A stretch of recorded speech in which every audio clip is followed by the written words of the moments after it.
सन्दीप लामिछानेको अर्को फेरि एउटा कन्ट्रोभर्सी आएको छ।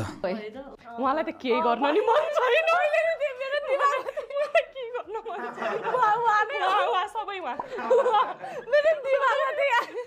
हुन त सन्दीप लामिछानेको यो विगत 4-5 महिनादेखि यति धेरै कन्ट्रोभर्सी आइरहेको छ र अहिलेको जुन कन्ट्रोभर्सी छ यो को व्यक्तिहरू हुन्, यो कहाँका नखर माउलीहरू हुन् क्या, जसलाई अहिलेसम्म हामीले न कहीँ देखेको छ न कहीँ चिनेको छ र यिनीहरूले पर्सनल लाइफलाई लिएर यस्तो तरिकाले मेन्सन गरेका छन् सन्दीप लामिछानेलाई, भनौँ यस्तो वितृष्णा फैलाएका छन्।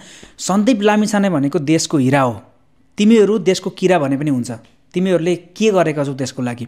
र खासमा को उनी 3-4 जना कसैलाई देखेको पनि छैन, चिनेको पनि छैन र यिनीहरू नै फेरि देशको सबैभन्दा ठुलो गहनामाथि आएर जे पाए त्यही बोलेका छन्, अन्ट बोलेका छन्, हुनी नहुनी बोलेका छन्, पर्सनलतिर घुसेका छन्।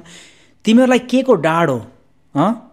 एउटा सम्मानित अदालतले समेत अहिले आएर कम्प्लिट रूपमा क्लिन चिट दिइसकेको व्यक्तिमाथि तिमीहरूले अहिले आएर यति ठुलो, त्यो पनि सोसल मिडिया, त्यो पनि नाम चलेको टिभी च्यानल त के भन्ने एउटा युट्युब च्यानल हो क्या अरे, युट्युब च्यानलमाथि जो एउटा पब्लिक प्लेटफर्म हो त्यहाँ आएर तिमीहरूले यसरी खिसी ट्युरी पर्सनल इस्यु लिएर उठाएर धाँधा र धुँधो गरेर गर्दाखेरि चाहिँ उसको डिग्निटी, उसको पर्सनल लाइफ, उसको प्राइभेसी कहाँ गयो?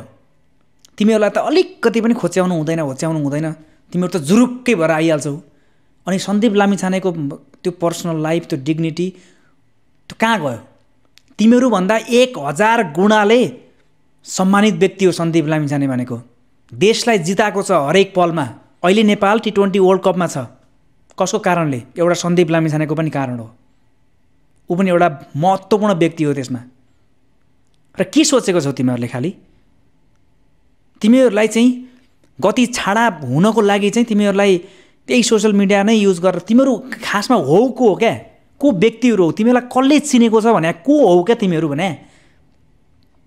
अहिले आएर फेरि यो नाटक र साटक के गरिरहेको क्या, काम साम केही छैन भन्ने बेलामा गर्ने बेलामा मन परिछ। अनि अहिलेको त्यसका शरीर के अरे, यसले गर्छ के यसले? त्यो चिज फिर्ता आउँछ?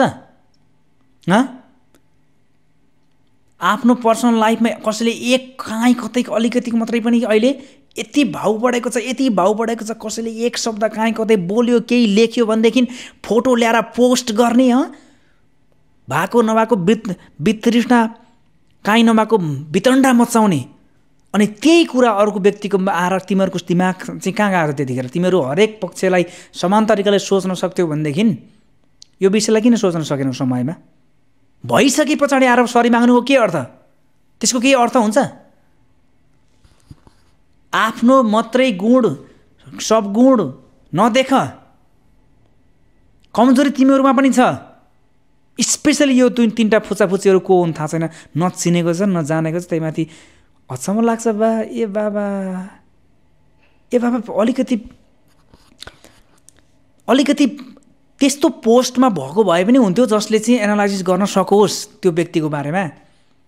ताइन तुई सोसल मिडियाको नाममा काहीँ नभएका भाइरसहरू, लाज शरम केही रहेनछ। अबदेखि आइन्दा सन्दीप लामिछानेले मात्रै होइन, सोच विचार गरेर बोल्ने गर तिमीहरू च्याखुरीहरू।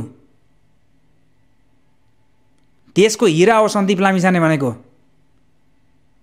उसको इज्जतमाथि खेलवाड गर्ने काम नगर। तिमीहरू 100 जना र सन्दीप लामिछाने एउटा, सन्दीप लामिछानेले जित्छ, बुझिस्? न अनुहार छ, न दनुहार छ, न इज्जत छ, न बोलीको सोमत छ। त्यही माथि आएर चिच्याएको छ, बाख्रा कराएसरी कराएको छ, पोथी बासेरी बास्या छ, लाज शरम केही रहेन रहेछ। को उनी च्याखुरीहरूको नामसाम थाहा छैन, तर